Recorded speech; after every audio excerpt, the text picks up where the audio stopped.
मुरादाबाद के अगवानपुर नगर पंचायत के राजकीय होम्योपैथिक चिकित्सालय में 24 घंटे के अंदर ही 2 बार चोरी की घटना को अंजाम दिया गया है। बताया जा रहा है कि चिकित्सालय में पहली बार जब चोरी हुई तो पीछे का दरवाज़ा तोड़कर बर्तन और पैसे लेकर चोर फरार हो गए थे। ऐसे में दोबारा उस किवाड़ को लगाने का काम किया गया, मगर फिर दोबारा जब 14 जुलाई को चिकित्सालय खोला तो देखा गया कि वही दरवाज़ा दोबारा टूटा हुआ था और चिकित्सालय में रखे बेड और गैस का सिलेंडर लेकर चोर फरार हो गए थे। चिकित्सा के डॉक्टर्स द्वारा इस पूरे मामले की जानकारी पुलिस को दे दी गई है। पूरी घटना की वजह से क्षेत्र में हड़कंप मचा हुआ है। मुरादाबाद की अगवानपुर नगर पंचायत के राजकीय होम्योपैथिक चिकित्सालय में 24 घंटे में 2 चोरियां हो चुकी हैं। आपको बताते चलें कि अगवानपुर नगर पंचायत के राजकीय होम्योपैथिक चिकित्सालय में 12 जुलाई को रात्रि में चोरी की घटना को अंजाम दिया गया था। ऐसे में चिकित्सालय के डॉक्टर ने पुलिस को इस पूरे मामले की सूचना दी थी। पीछे का दरवाजा तोड़कर चोरों ने चिकित्सालय में घुसकर गैस के सिलेंडर, बर्तन लेकर फरार हो गए थे। ऐसे में डॉक्टर्स ने पूरे मामले की जानकारी पुलिस को दी। उसके बाद पीछे के दरवाजे को दोबारा खड़ा करा दिया। चोरी की घटना यही नहीं थमी। 14 जुलाई को जब वे सुबह चिकित्सालय खोलने पहुंचे तो डॉक्टर ने देखा कि पीछे का दरवाजा एक बार फिर टूटा पड़ा है और बेड चिकित्सालय में रखे हुए थे और कुछ पैसे वहां से गायब हैं। ऐसे में दूसरी चोरी की घटना की सूचना पुलिस को दी गई। 24 घंटे में 2 बार चिकित्सालय में चोरी की घटना को अंजाम दिया गया है, जिसके बाद पूरे क्षेत्र में हड़कंप मचा हुआ है। राजकीय आयुर्वेद चिकित्सालय अगवानपुर।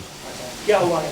ये जो परसों एक बार चोरी, परसों ताला टूटा था, गेट टूट के उसमें से कुछ चोरी करके ले गए सामान। कल रात को फिर किसी ने, अज्ञात लोगों ने फिर चोरी के इरादे से गेट तोड़ा और हमारे यहाँ से 3 बेड ले गए, 2 स्टूल ले गए, एक चिकित्सालय का बोर्ड, ये चोरी करके ले गए। इससे पहले और क्या गया था? इससे पहले तो होम्योपैथिक अस्पताल से 300 रुपये भी चले गए, बेबी के जो रखे थे हमारे पास। और उससे पहले गैस सिलेंडर गया था यहाँ से। लगभग कितने का सामान होगा? लगभग का तो इसका अंदाजा इसलिए नहीं लगा सकते क्योंकि ये जो खरीदारी होती है वो हमारे ऑफिस की तरफ से होती है, सरकारी सामान है, तो हमारे को इसके बारे में कुछ पता नहीं होता। तो मतलब कुल मिलाकर 24 घंटे में 2 बार चोरी हो गई। 24 घंटे में 2 बार चोरी हो गई है। क्या सूचना दी पुलिस को? पुलिस को हमने सूचना दे दी है कि 2 दिन में 2 बार चोरी हो गई। ये सामान हमारा चला गया, FIR दर्ज करा दी गई है और उसकी रिपोर्ट कल तक वो उसकी कॉपी देने को कह रहे हैं। अब दूसरी रिपोर्ट कराई आपने? हाँ, दूसरी रिपोर्ट आज कराई है। अच्छा, अब आप क्या करा रहे हैं? दीवार करा रहे हैं? अब ये पीछे को हम दीवार करवा रहे हैं, जिससे ये गेट बार बार तोड़ रहे हैं, वो गेट की जगह दीवार लगवा रहे हैं। राजकीय होम्योपैथिक चिकित्सालय में चोरी की घटना की सूचना एक बार फिर मिलने के बाद चौकी प्रभारी चिकित्सालय पहुंचे, जहां पर पूरे मामले की जानकारी ली और ये विश्वास दिलाया कि घटना का खुलासा किया जाएगा। बहरहाल जो भी हो, क्षेत्र के एक ही चिकित्सालय में 24 घंटे के अंदर 2 बार चोरी होने से सवालिया निशान भी खड़े हो रहे हैं। ऐसे में सभी का ये कहना है कि इस क्षेत्र में रात में लोग आते जाते रहते हैं। ऐसे में अब सभी के दिल में खौफ पैदा हो गया है। इसमें 24 घंटे में परसों रात भी जो है चोरी हुई, जिसमें गेट तोड़ दिया गया। गेट तोड़ने के बाद ये चोर घुसे और आयुर्वेदिक से करीब 300 रुपये, 2 स्टूल लेके चले गए। और मेरे होम्योपैथिक जो है चिकित्सालय से इन्होंने एक छोटी रैक, गैस सिलेंडर, 250 रुपये और एक पंखा, इतनी चीज़ें लेके गए हैं। अब आज रात में, जबकि कल ही मैंने FIR दर्ज करा दी थी, सूचना दे दी थी, कल ये लोग आकर के, पुलिस वाले आके चेक कर गए, सब चीज़ कर गए, मुआयना कर गए।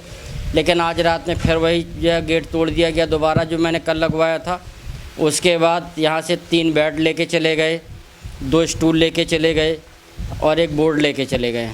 अब भी लगातार इस तरीके से चोरी हो रही है तो दहशत का माहौल तो रहता है कि क्या घटना घटे, कुछ कह नहीं सकते। सरकारी डॉक्यूमेंट्स आदमी कहाँ रखेगा?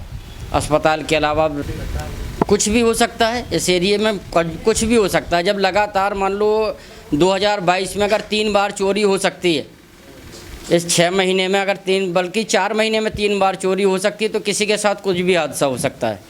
ये कहा जाए कि लोग सुरक्षित हैं तो इस तरीके से सुरक्षा नहीं मानी जा सकती।